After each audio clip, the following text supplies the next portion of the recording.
Fires one towards the goal. That's going to be gloved by Travis Ridgen. Well, this is more like it. This is Slangin The Bizkit. Here's Travis Ridgen and Dave Wheeler. Ladies and gentlemen, lads and ladies, welcome back to Slangin The Bizkit. If you're on the video version of the show, this is going to look a little bit different than it has the past couple of weeks. If you're on the audio version, you definitely want to head over to the video version for the reasons I'm about to explain. So in June of 2022, this show, I didn't know if there was going to be another episode at the time. The show had parted ways from its first installment, first version. And a gentleman in the city of Winnipeg who had the top morning show for over 20 years was nice enough to help me pick the show up, get it off and running again, and it absolutely flourished for about a year and a half. And since January and December, he has obviously no longer been with the show. But since then, the number one thing in the comment section has been, bring that man back. So, today, with an absolute honor, a privilege, if you will, to announce the man who has had the top morning show in the city of Winnipeg for over 20 years. He has the hottest wife in town, father of two, with one functioning eye, is going to be returning to the show.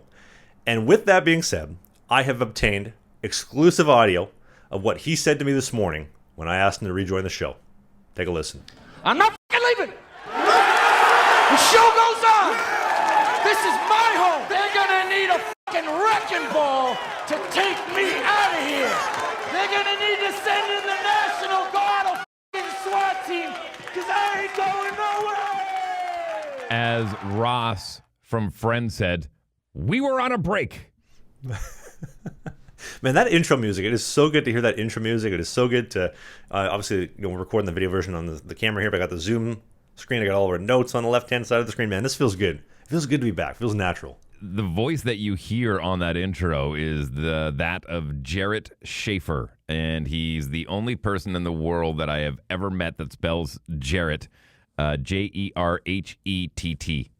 It's the strangest spelling of that name ever. Anyways, he was a radio friend of mine. We met when we walked in for our interview at the Southern Alberta Institute of Technology Polytechnic at SAIT in Calgary, and we were very fast friends, still are to this day. And so anyways, that's the voice that you hear on the intro to the podcast.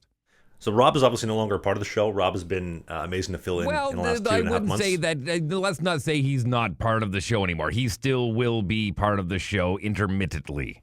Yeah, so if Dave has a sickness or an event or something that happens where he can't come in, Rob is going to fill in for that time slot for the time being. But until then, it's Wheeler and I for the immediate future, and I am so excited. Here we are, ladies and gentlemen. You asked for it. You got it. Never say a democracy doesn't work. You voted. You got it. Happy to be back. I got a bone to pick with you, though. We're going to start it off like that, are we? All right, bring it. You said at 100 Patreon members, you would join social media. Nah, right over 120. That's a lie. That's a lie. You said 100. I said 1,000. 1,000? How are we going to get 1,000? Yeah. What if we meet at 200? I like 1,000. Listen, I don't like being coaxed into things based on metrics, and I left social media for a reason. I am happy to be off social media. My mental health has never been better. I have ghost accounts, and I use said ghost accounts when I do research for music-based stuff or celebrity-type stuff for my show. And so I will go and I will look and I will grab audio and whatnot. But I really don't like the idea of like scroll. It's like playing Tetris. It's just endless blocks dropping down, and you're never satisfied. There's actually a TikToker. It's funny. I'm referencing social media when I'm talking about social media, but there's something called the Dorito theory. Follow me on this one for a second. So the idea is when you eat a Dorito, your immediate reaction is, I want another one of those, and then another one of those, and then another one of those. And after you finish the bag, you really don't feel fulfilled to the point where if you had a steak dinner. Like you eat a steak, you're like, I am full. I am fulfilled. But when it comes to Doritos, and I'm not knocking the brand at all, they were just using this as a reference point, but social media is a lot like a Dorito. You don't just have one and go, what? That's good for me. You don't just watch one video. You keep scrolling and scrolling and scrolling and scrolling and scrolling and scrolling endlessly, and it's like, one more, because the last video you watched didn't really give you that dopamine kick that you were looking for. And to me, that time for me is much better spent FaceTime with my kids, FaceTime with my wife. I don't want to be that guy who's like, how many likes did I get? I need to post more content. I want to make sure that it's not for me. It's not my thing. If you wanted to hear what's going on inside of here, listen to this podcast, watch this podcast, listen to the radio show. To me, that's where I am able to put in my content. So when it comes to social media, not a big fan of it. I am more than happy to be part of somebody else's social media, but I just it's like a drug. I don't want. I left. I quit. I don't want to go back. So I'll keep running the social media, and anything related to you, I'll just fire that up, and That's on you.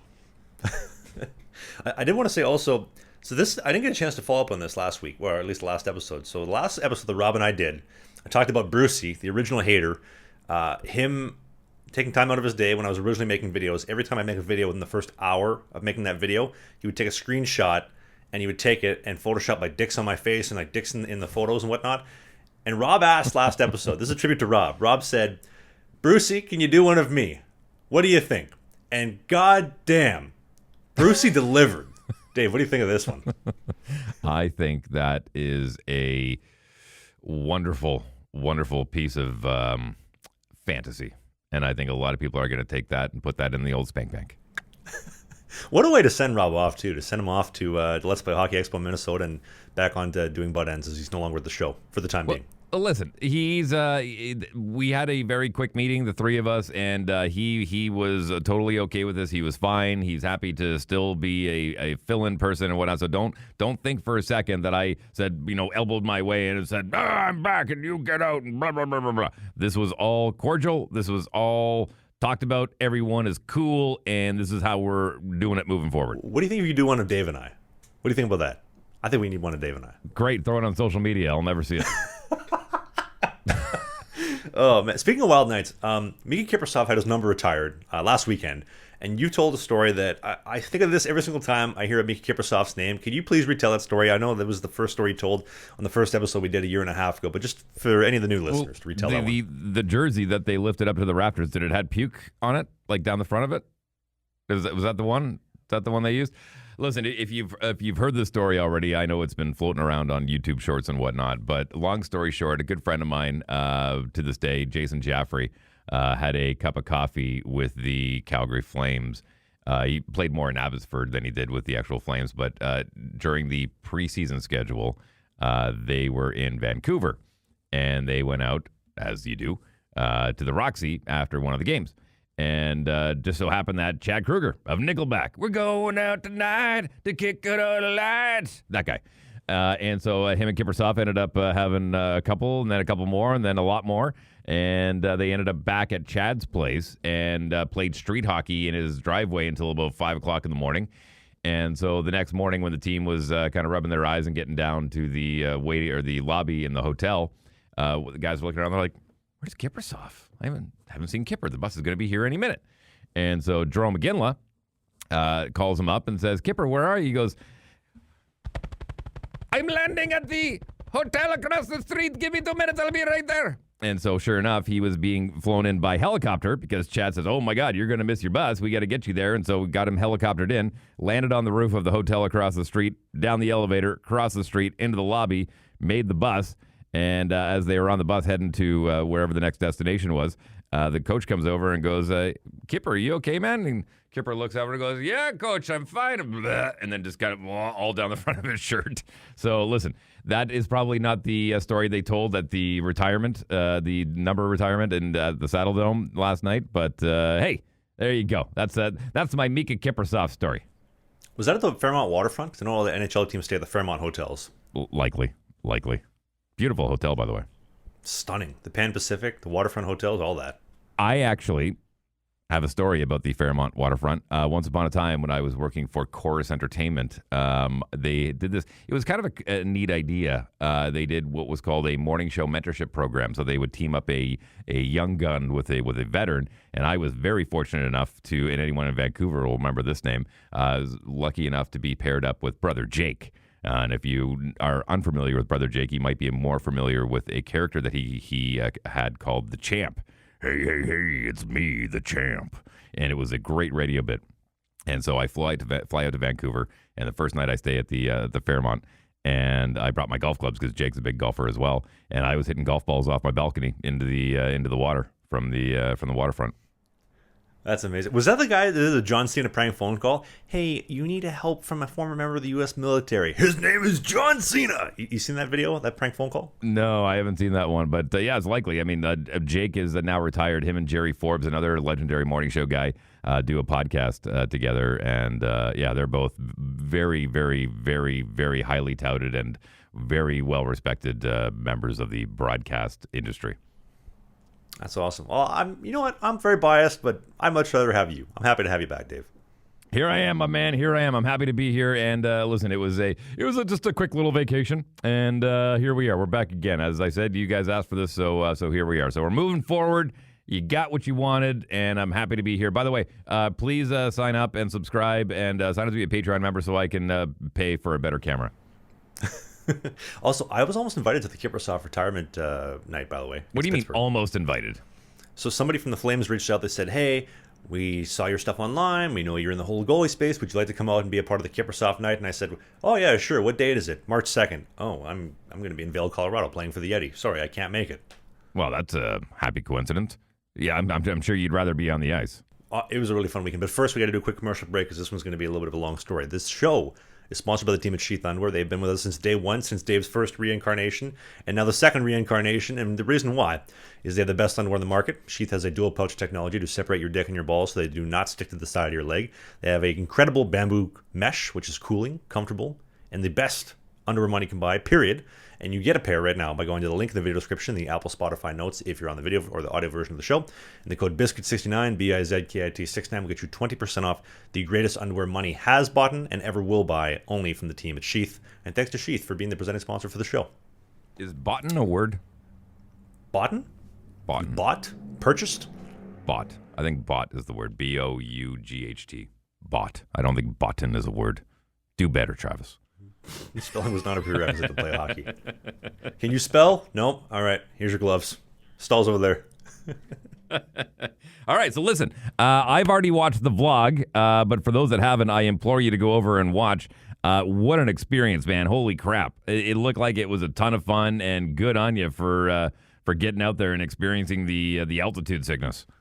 Man, that was the first time I've had fun playing hockey in a very long time. Like, the last couple months have really drained my love of hockey, but this trip, it was just so much fun, start to finish. The travel, the games, every last piece of it, the whole 3-4 day trip, every bit was fun, and I really enjoyed it. And I can't wait to go back to Vail. But why don't we start with the? What do you mean? Like, you can't wait to go back? Is that offer on the table? Is that a possibility?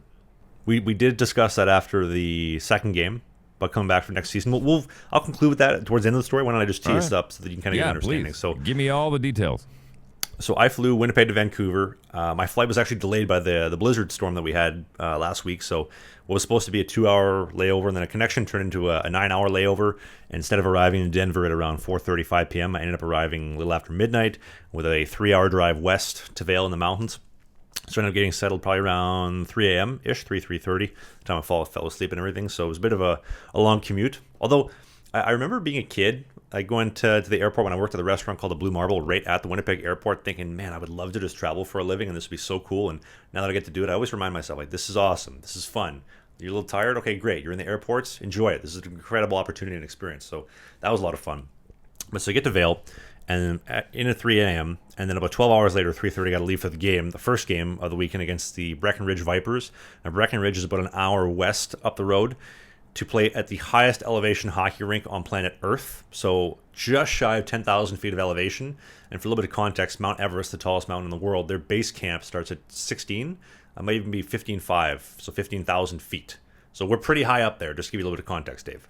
Out of curiosity, and I'm going to try and jog everyone's memory here, but I'm pretty sure the last show we did when you talked about the suitcase killer that you sat across on the train, didn't he warn you about altitude sickness? Wasn't that one of the things that he said you got to be careful of?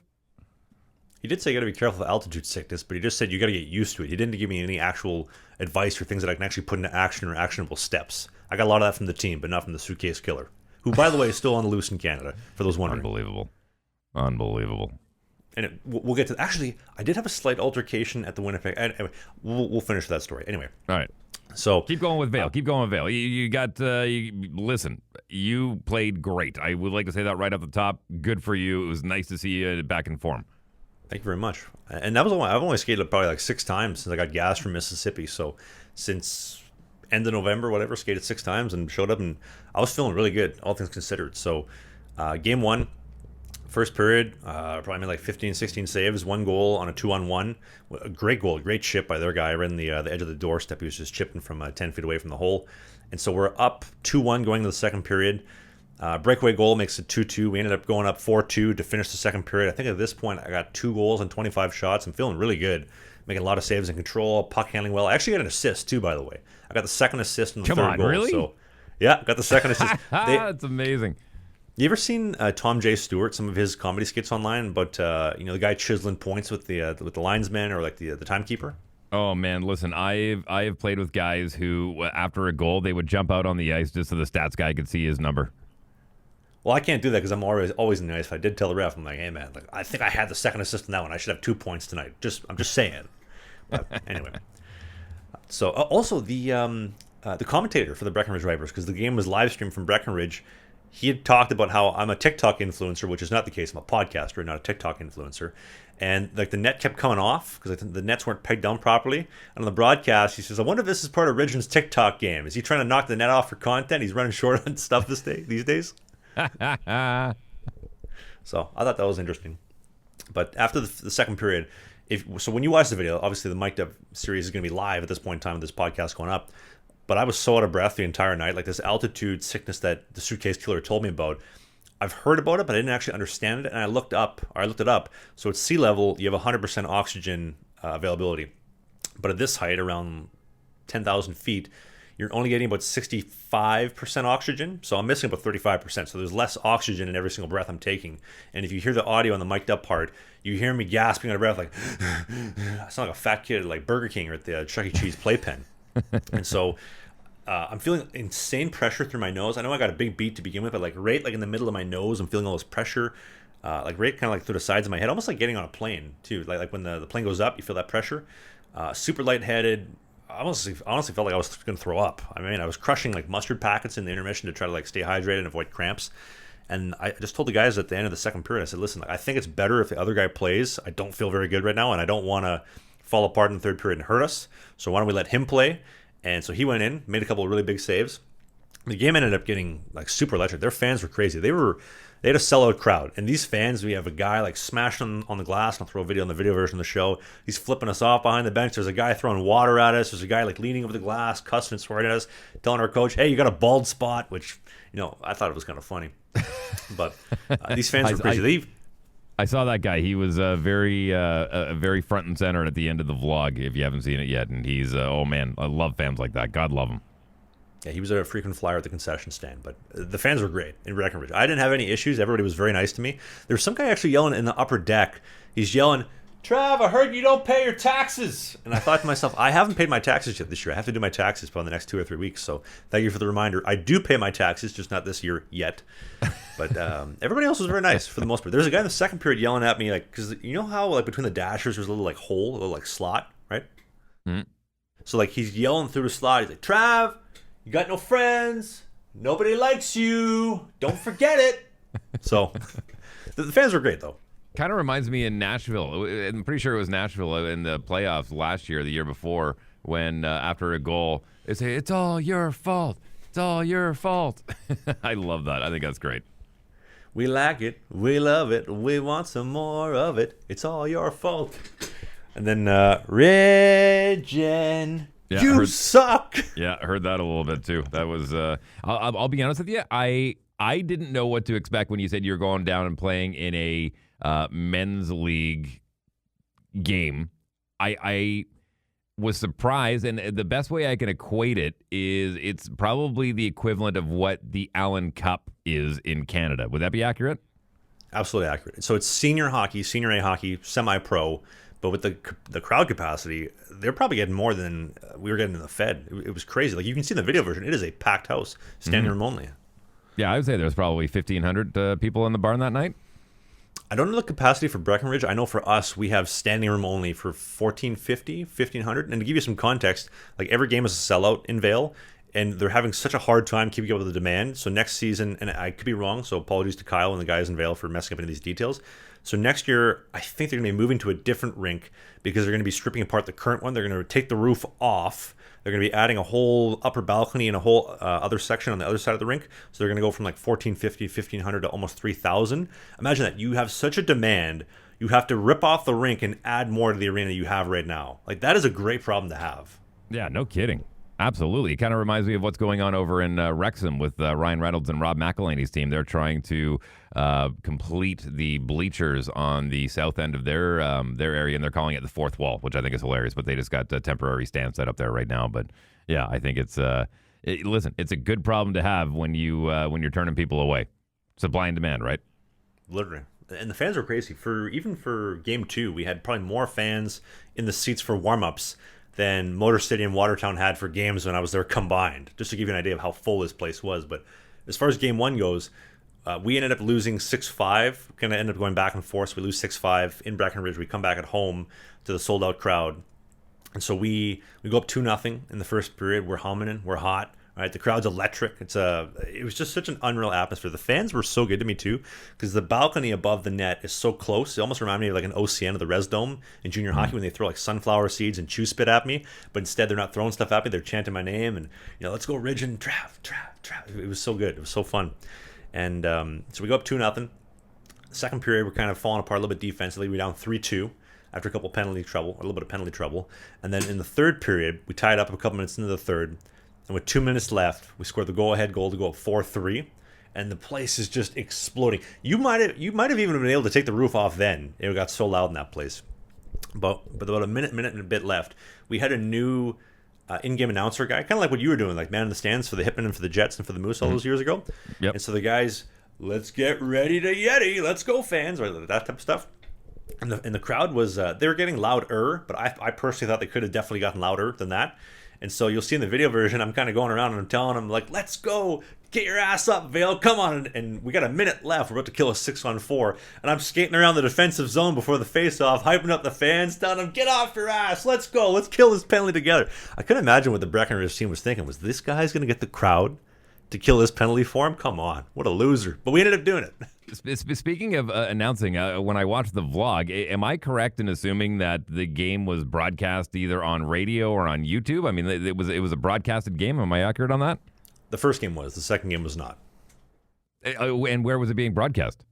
On YouTube. So the YouTube stream for the Breckenridge Vipers for the Mountain Hockey League, the MHL. If you go on YouTube, you can see the game and you can rewatch the whole thing start to finish for the first game, not the second game. Make sure you put a link down in the description for people that want to see that. I think that's great. I love that.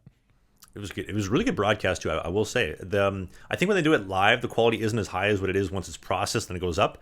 But all in all, it was a really good stream from the Breckenridge guys. Great commentator too. Great voice for the play-by-play. But we ended up killing that penalty, the 6-on-4, and the crowd goes nuts. Big win.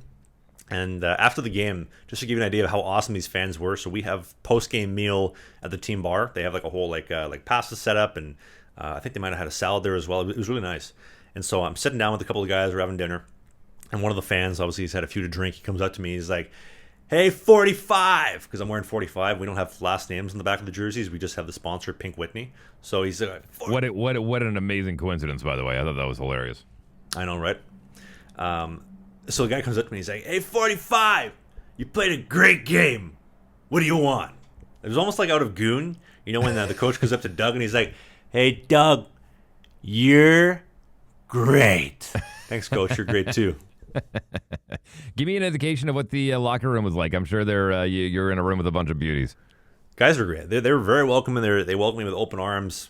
I can't say enough positive things about the guys. It was like I said, it was the first time in months where I've actually had fun playing hockey. And I was actually leaving thinking, I can't wait to come back. I'm looking forward to this again, as opposed to some previous experiences where I'm leaving the rink and I'm like, oh, God, I got to come back tomorrow. How am I going to do it? Like this is a little bit tough. Obviously, we've talked about the adversity and embracing challenges and making the most of it. But this was actually fun, and this was a really, really good time. I really, really had a good, fun experience with the Yeti. So what are the odds of you going back there anytime soon? I was told I'm more than welcome to come back and play there next season if I'd like to. Although we do, between my agent and I was told to shut up about some things, but there is an offer on the table that may or may not have been signed for next season. We can talk about it on a different episode, but... When? Tell me. You sure? If you're going to make that commitment, I'm going to ask you about it next week. So is that when we find out? Sure, we'll talk about it next week. I want to talk about the one fan, though. This is awesome. So the guy asked, he's like, what do you want? And I said, I don't know, give me a Coke Zero, because he wanted to buy me alcohol, but obviously I don't drink. He's like, come on, have a drink with me. I said, I appreciate that, dog, but I don't drink. So how about a Coke Zero? Sure, he gets me a Coke Zero. And he comes up to me, he's like, how's the Coke Zero? It's great. It's crisp. It's foaming. I love it. Do you need anything else? I'm a big dessert guy, so I said, I don't know, you guys got any dessert? He turns around, he looks at the bartender. Hey, bartender, how about a dessert menu for 4 or 5 over here? And so the bartender comes, he brings a dessert menu. He's like, what do you want, bud? And I love New York cheesecake. I love a good plain cheesecake like that.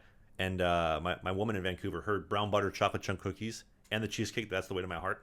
And so I said, how about a piece of cheesecake? He's like, hey, waiter, 3 cheesecakes. I'm like, 3 cheesecakes? I'm a big boy. I'm like 6'5", 235, but I can't eat 3 cheesecakes. He's like, how about 2? All right. 2 cheesecakes. And I'll throw a picture on the video version of the show. This cheesecake was huge. This cheesecake was like the size of my head, these massive slices. So I ended up crushing it all, and the boys were very supportive in me finishing up the cheesecake. They're like, you got to finish the cheesecake. You can't leave any cheesecake behind. To the victor goes the spoils. What are you going to do? Take home the graham cracker crust? You got to finish the whole thing. But that was that, man. That was, and you can see the video on the video version of the show as well. But it was such a good trip. It was such a good experience, and I'm so happy I went. I really am. And to Kyle Moore, the GM and owner, to Don Panetta, who allowed me to stay with him and his wife Allie, they were so good to me. Such a good experience, and thank you so much. I can't wait to come back next time. And also, too, Kyle was nice enough to fly me Air Canada and allowed me to keep all the Aeroplan points. So Kyle, thanks for the Aeroplan points as well. Wow, look at you. So you're okay with being a gun for hire, is what I'm getting. Well, I'm playing in a $25,000 cash res tournament, like a native tournament at the end of the month too. So I'm playing for cash. I'm playing for keeps here. Where's that one happening? That one's supposed to happen in Kenora. They're also looking to do one in OCN second week of April, first week of April. So I might be seeing you more in person, by the way, as well. Well, listen, I know that the one that was supposed to happen up in the Edmonton area ended up getting canceled because of a plane crash, which is just terrible, and my heart goes out to anyone affected by that one. But I'm happy to see that you're going to be at least playing a little bit more hockey before the end of the season. Yeah, and possibly coming on with some cash. I mean, 25 grand split between 15, 20 guys, plus they're paying for my flights. They're going to pay me cash for showing up, just for existing, plus performance bonuses. Like, I could bring home a lot of money just by playing well and playing like I did in Vail. By the way, 2 goals and 25 shots, 3 on 49 for a 5 goals on 74 shots in 2 games with the Yeti in senior hockey. And I know the comment section with the Instagram clips I've posted already has been going nuts with, oh my God, this hockey sucks. No wonder he's playing well because the guys are not very good. We had 7 former NCAA Division I players, guys who played NCAA Division I in the last 3 to 5 years. They even had one guy on Breckenridge. I think his last name is Houlihan. He was so good. He just came from the NCAA Division I. So these guys are good. And I think the difference between this senior hockey compared to like playing in the Fed, and you can ask the Fed guys. Remember talking with Blake Wyrick in Mississippi? He played U.S. National Development Program. We were talking about how the Fed is just so unstructured. It's just not very friendly to the goaltenders. So we're facing all these high opportunities. You look at the scoreboard on a Friday, Saturday night. There's a couple games that are 5, 6, 7, a touchdown, right? Like the Mississippi football team giving up a 10 spot. So it's very challenging hockey to sustain and succeed in as a goaltender compared to here, where I felt it was really structured. I felt I was put in a position to succeed, and a lot of the defense is credit to the team. Right? Any relation to Patches O'Houlihan? I have no idea, man, but I will say Houlihan was a good-looking guy on Breckenridge. He looked pretty good. Patches O'Houlihan is from Dodgeball. He was Rip Torn, the guy in the coach, the guy in the wheelchair. Bold move, Cotton. Let's see if it pans out for him. If you can dodge a wrench, you can dodge a ball. Also, I did want to talk about, speaking of the Aeroplan stuff, the Air Canada Maple Leaf Lounge. I got to experience the Winnipeg one domestic, the Vancouver domestic, and the Vancouver International, and wow, what an experience. This is why I became an Aeroplan member. So the International Lounge did not have any hot food. They just had like chicken wraps, which are actually pretty good, barbecue Chipotle chicken wraps. But one thing that the International Lounge had that the domestic didn't was hard booze. They had all the hard liquor. And the only thing I could think of was if me and Dave were to do a trip together, Dave could drink my alcohol, get absolutely crippled 3 hours before the flight, sober up 8 hours to Germany, and then we can go have a time over in Europe next season or I shouldn't have said Germany, damn it, for the team I play for next season. You had me at hello. You will drink them dry. Listen, I'm not much of a hard alcohol guy. When the hard alcohol comes out, I turn into a different human. So I usually just stick to beer, but I can drink beer with the best of them. They have the beer and the wine in the domestic lounges and hot food, though. The Winnipeg lounge, though, is my favorite by far. Those hot beans and eggs for breakfast. God bless whoever sits beside me on the flight, but baked beans, cheese omelets, my favorite. They serve booze and wine after 11, so that's all for you, Dave.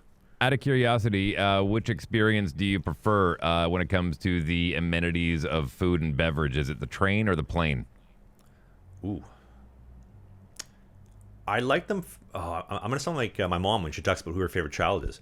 I love them both, but in different ways. So I love the train because the experience, you get the scenery, the views you just can't get on the plane, and then you get actual chefs cooking you a beautiful fine dining dinner with the prime rib, filet mignon, chicken supreme, rack of lamb, the desserts. All of it's incredible. But in the airport, though, I get a decent meal. I can tell it's mostly frozen food, but it's decent frozen food. You get all the water you want, you get all the coffee you want, all that great stuff, and it's really good water too. It's filtered and everything, kind of like the Starbucks waters. But you can also sit down, get some work done, relax. I like the Winnipeg Lounge the best, though, because it's usually about 25, maybe 30% full. The Vancouver domestic one, it's hit or miss. It could be 100% full with screaming kids or quiet. So if I had to pick, I'm going to go with the train. You know I love the train. You and I got to do a train trip. Oh, also, I have an update from the Suitcase Killer, my compensation from VRL. You ready, Dave? Yeah, I'm ready. What do you got? So I got compensated a free trip plus points, which I'm going to be taking my missus on for the beginning of October, first couple days of October. We're going to do Vancouver to Toronto on the house, middle of fall, or right in the the colors of fall, the oranges and the yellows and the reds. Vancouver to Toronto on the train before I head off to Europe for next season. Good for you. Good for you. All right, so another little teaser there about what's happening next week. So I'm curious to know more about this mystery team. See, folks, you get punched in the head by the Suitcase Killer of the train. You soak that shit, and you get a free trip with your missus. Not bad. Worth it every time. Although I did mention to you before we started recording the show, I was at Muay Thai yesterday. I went to one of the sparring classes. The Friday one's apparently for all like the hardo guys. There's no drills beforehand.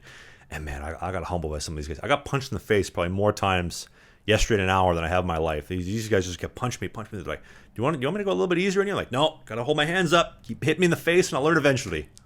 Well, listen, it reminds me of a great quote, and this will be a nice transition into our next topic, but it reminds me of the old Mike Tyson quote, everyone's got a game plan until they get punched in the face. Everyone's got a game plan until they get punched in the face. And speaking of which, if you don't know, Mike Tyson is going to be fighting, what is it, Jake? Is it Jake Paul or is it the other Paul? Logan Paul? What? Jake Paul. It's the one Paul. that we actually like, or at least the one that we can stomach.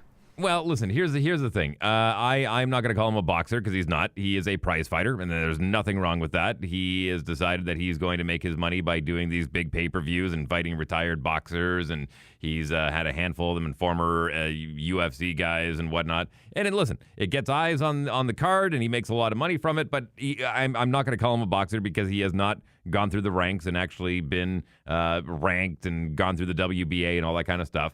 But I think he is going to get absolutely humiliated by a 60-year-old Mike Tyson. I don't think people understand, and for those that aren't old enough to remember when Iron Mike was in the ring, but that guy goes into the ring with a different mentality. Like, he goes into the ring with, I'm going to kill the person in the other corner of this squared circle. I'm going to murder them, and people are going to watch me murder them.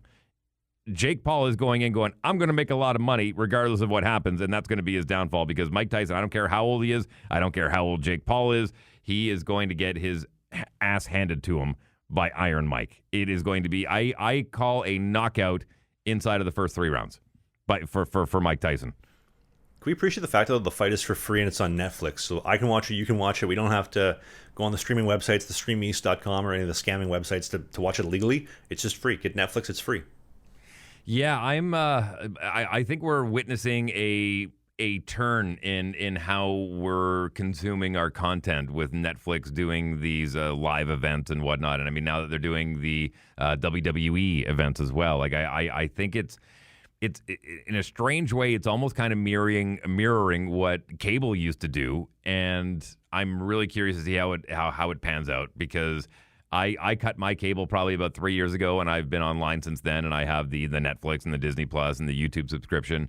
And if I was to sign up for everything, it would probably be the equivalent cost of what cable is. But yeah, I think we're in a real kind of let's wait and see what happens when it comes to this whole live streaming thing. Do we have a date for the fight, by the way? July 20th, 2024. They will be in Arlington, Texas at AT&T Stadium where the Cowboys play. Ooh, that'll be a great fight. Great venue, too. Isn't that where Linkin Park played, what was that concert series they did? all those years ago that was really popular, went on DVD and everything. I can't remember. Live in Texas. No idea. Anyway, R.I.P. But on the topic, though, of big money and cash prize fights, if you have big cash you're bringing in, you got to have a place to put it. Enter the Ridge Wallet, the second sponsor for the show. The Ridge Wallet is incredible. Holds up to 12 cards. It is also life-proof, so if you can find a way to break it, we'll send you a new one, no questions asked, as simple as that. They have an incredible leather or matte titanium finish. They have so many different looks and styles. They do backpacks, rings, all types of accessories. You're going to love them, but the Ridge Wallet is where it's at. I've been using mine for almost 4 years. I just transitioned into a brand new leather one. It looks so good right now. I love it so much. And you can too right now. You go to the link in the video description at ridgewallets.com. Use the code TRAVSUCKS. It's going to get you 10% off your Ridge Wallet today. Also, Ridge Wallets, it has my goddamn last name in it. Basically. You got to get a Ridge Wallet today. What are you waiting for? Get one. Dave's going to have one later this week. He's going to stop at my mom's house. My mom's going to give him a brand new wallet. Hopefully that's all that she gives him. And then, yeah. By the way, I love the way that they were calling you Rigdon. Travis Rigdon. I think the guy might have been having a seizure in the air. Can somebody go check if he's okay? Rigdon. Travis Rigdon. The TikTok guy who's knocking the net off for his TikTok influencing game. Is this part of his strategy? I don't understand whether he's a TikToker. Is this? I thought that was very interesting. Very interesting way to set up your debut with the Vail Yeti. Tough shoe to fill for next time. But speaking of filling shoes, and anyway, this story. When I heard about this one blew my mind. I thought I'd heard of everything in the Fed until I heard this story. Now, I've changed some Careful. I've had to change some details so that I don't have any problems on my hand. Careful. However, and I'm not going to comment whether this is a team that I've played for or not, because I played for half the teams in the league already, and I know Dave's going to ask, is going to kind of give it away. Careful. Essentially, there is a team in the Fed this season, recently, where one of the players was promoted to assistant coach and invited to live with the man in charge. He had to live with his kids, and his wife, and his family, come to the rink every single day. He ended up sleeping with his wife a bunch of times and got an indefinite suspension and sent home. This guy was a very, very good player. And I heard this story, and again, I thought I'd heard everything in the Fed. I've heard and I've seen it all. But when I heard this one, I thought, this can't be real. But then I heard from multiple sources and other people within the league, dude, this happened. We didn't think it happened either, but then we saw, and then the owner had to fly in, have a meeting with the team. Listen, guys, can we stop doing this? Can we not touch the guy's wife anymore? Just leave her be. Thank you. You know what's a big issue when the owner flies in specifically to tell the guys, don't touch so-and-so's wife, please. Just makes me shake my head. And, yeah, welcome to the Fed, I guess. In the traveling circus, as we've called it numerous times before, and that just fits in beautifully. Who's the GM or the manager for Motley Crue? You know in the movie The Dirt, the manager? Yeah. When he said, one rule, don't leave your wife around Motley Crue. She will Doc be... McGee. Doc McGee, same thing. Don't leave your wife around guys in the Fed. She will be...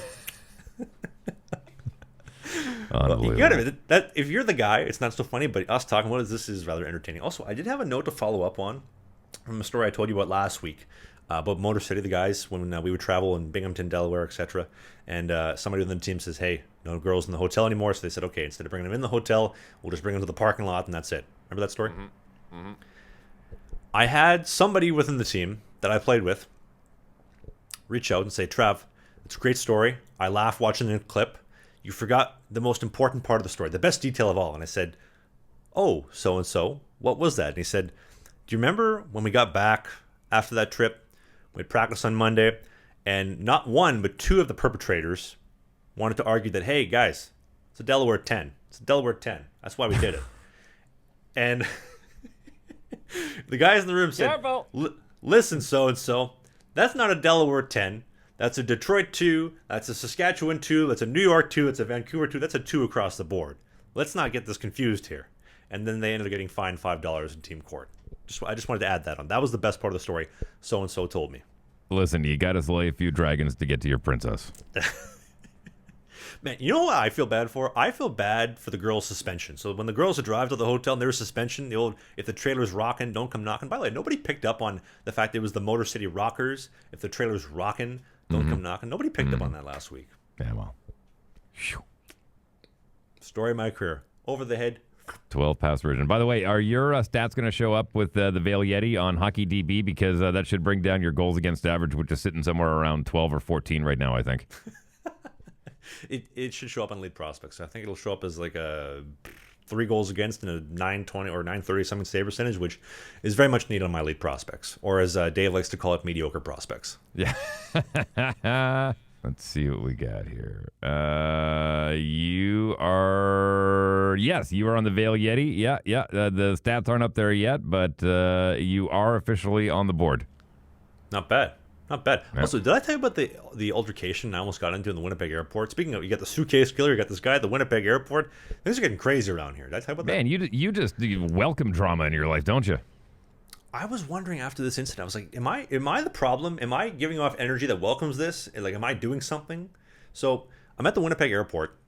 I'm going through like the security line. You know, like when you put like your bag, laptop, liquids, gels, and they go through the conveyor belt, right? Yeah, of course. And so there's a couple people ahead of me. They're putting their stuff back in their bag, and then I'm behind them. I'm putting my stuff in. The security guy kind of stripped everything out of my backpack, so I'm trying to put it in as quickly as I can. The guys to my left finished up, but they didn't take their conveyor belt bins out and put them back away. They just left them there. So I'm trying to put my stuff in as fast as I can, trying to be respectful of everybody else. And this gentleman to my left, he's this tiny little old guy. He comes up yapping at me. He's like, "You know you're supposed to move down, right?"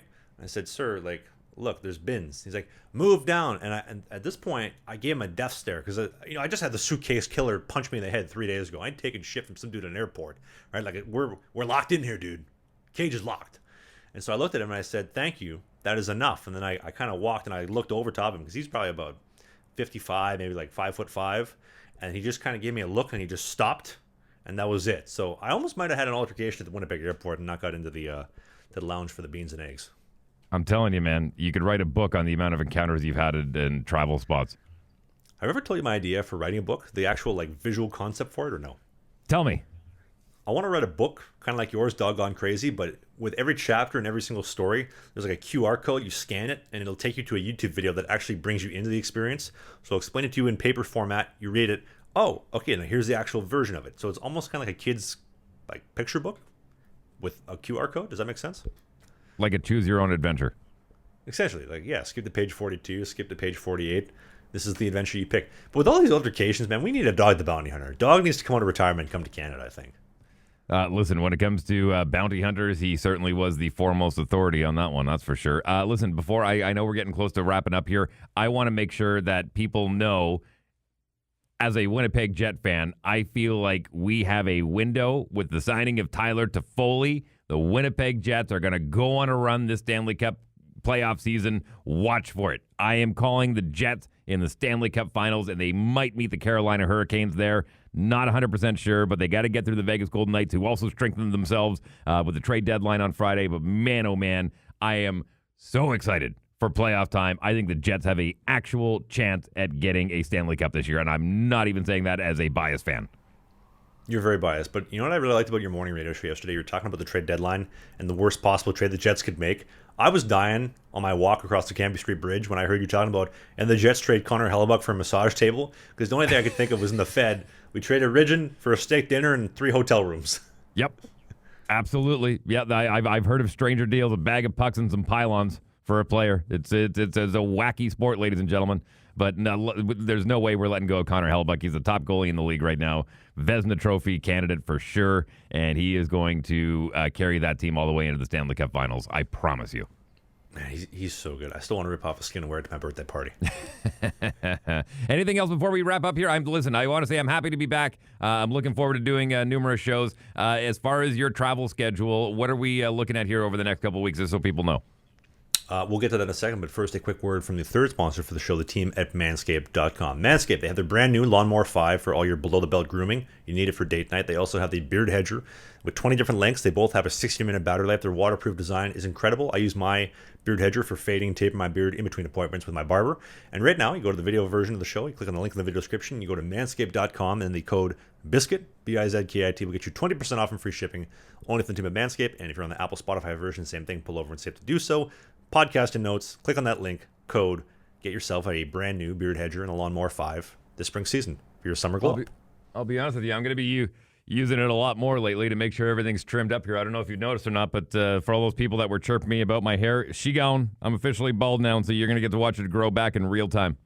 Yeah, somebody commented last week, I ain't taking no advice from some dude with a man bun. And then Dave immediately shaved his head off after that. Shaved his hair off. Fun fact. I did not know this. And for those that are wondering why the new haircut, my co-host on the radio morning show, it was the 10-year anniversary of losing his best friend to cancer. And he wanted to mark the occasion by going bald. And I said, the only way I'll do it is if you can guarantee me that my hair will go towards making wigs for people going through chemotherapy. And so sure enough, we checked, and my hair was long enough, and so we trimmed it up, and is going to be going to making wigs for children who are going through chemotherapy. And although Tyler, my co-host, his hair was not long enough to donate for a wig, fun fact, he still was able to donate it because apparently human hair is amazing for picking up oil spills. That's awesome. That's really awesome. Yeah, I thought so too. So all the hair went towards a good cause, and I'm happy. Actually, my two kids came in, by the way, my two boys, Angus and Odin. They came in and shaved their heads as well, so Mom was happy because their hair is finally out of their face. I heard you got your head shaved when we were trying to leave the network, and they said, you ain't leaving. You said, I'm leaving. Then they shaved your head on the way out. I ain't leaving. You're going to need a wrecking ball to get me out of here. You're going to bring in the National Guard, the SWAT team, and the military. I ain't leaving. Listen, it was we were on a break, as I mentioned off the top of the show from Friends with Ross. But listen, give everyone an update as far as the recording schedule. Where are you going to be over the next few weeks and month? So the podcast will keep going every single Sunday, as it always has been, with Dave and I together and moving forward. Dave is not leaving anytime soon. I'm very happy to have him back, but as far as my travel schedule goes, I got that tournament, that Res Native tournament for cash prize in Kenora at the end of March. I got the OCN in what the hell does OCN stand for? Ojibwe Cree Sikapo? I can't remember. Dave, help me out with that one. Opaskwack Cree Nation. That place. That's at the beginning, maybe second week of April for cash prize as well. I'm also going to Calgary and Lake Louise at the end of this month, right before that Kenora tournament, taking my missus on a little bit of vacation. I'm listening to some of Dave's advice. Dave said, instead of moving in with a chick or making all these bad decisions, take her on a vacation. Mm-hmm. Great way to find out if you want to tolerate her. So absolutely. I'm very excited. We're going to do 2 days in Calgary at the Palliser, 2 days at Lake Louise at the Chateau Lake Louise. Bringing the Corg, bringing his little bed. I got his little, you can see here in the video version of the show, I got his little duck here. He brings his little duck. He stays over here. I was telling Dave before we started recording the show, I think it's the funniest thing ever. Whenever she stays over, and you wake up 7:50 in the morning because he wants his breakfast, because he's got these short little stumpy legs, he'll just like sit on the edge of the bed, and with his tail wagging, he'll just like stare at me. And I open my eyes, and he's like, hey man, you want to feed me? I'm waiting. Listen, you're a sucker for dogs, and I know you love that corgi, and I hope everything works out with you. I was lucky enough to meet your beautiful girl on FaceTime recently, and boy, oh boy, once she sobers up and gets glasses, you're in big trouble. That makes two of us. By the way, I got her... So Starbucks has these like collectible series mugs. So like if you go to Vancouver, they have a Vancouver mug. Calgary probably has a Calgary mug. Winnipeg has a Winnipeg mug. So I got my mom a Vancouver mug. She loves it. She drinks her coffee out of it every morning. And then I got Bella a Winnipeg cup, and she drinks her tea. She drinks her coffee. She's like, "This is my favorite mug." She loves that mug so much. Actually, I bought that Winnipeg mug with you. You were with me at Starbucks when I bought that. I was indeed, as a matter of fact. Yeah. So I got a happy woman. I got a happy corgi, and hopefully we have a happy viewership of podcast listeners now that Mr. Wheeler's back. And I just want to say, Dave, I am so excited. I'm so happy to have you back, and man, it feels good. It feels like, I remember when we first started, like right in the Motor City days, and we were building some of the show. It's good to be back on track and building back to where we were, where we left off before Christmas. We were on a break.